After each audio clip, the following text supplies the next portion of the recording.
Long ago, in the quiet village of Udala, hidden between tall palm trees and yam fields, the night sky held a secret. Every full moon, the elders warned children not to stay out late, for the moonfire would rise, and with it, the whispers. Nobody alive had ever seen it, but everyone had heard of it. It was said that the moonfire was a glowing flame that appeared in the forest when the moon was at its brightest. It didn't burn, it danced. And in its dance, it whispered stories not in words, but in feelings, songs, and visions. Those who followed it either came back blessed or not at all. In that village lived a girl named Machi, whose name meant beauty of the gods. She was brave, too brave, her grandmother would say. Machi wasn't afraid of moonlight. She wasn't afraid of stories. In fact, she wanted to hear the moonfire for herself. If the flame has stories, she said,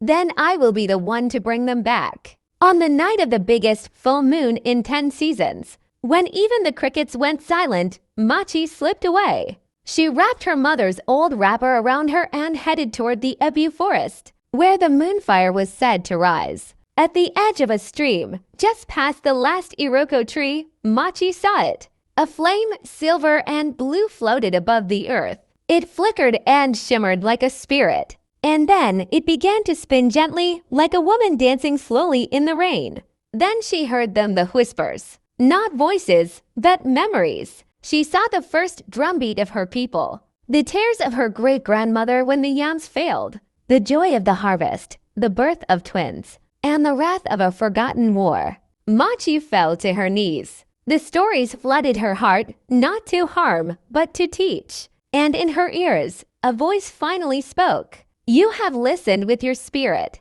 Now go and tell what you've seen. When Machi returned to Udella, her eyes glowed like moonlight. She didn't speak for 3 days. On the 4th day, under the village Udalla tree, she opened her mouth and began to tell stories. Stories no one had ever heard, yet every elder recognized. From that day, she became Machi the teller. And every full moon, children gathered to hear tales not from books, but from the whispers of the moonfire itself. And so, the stories lived on.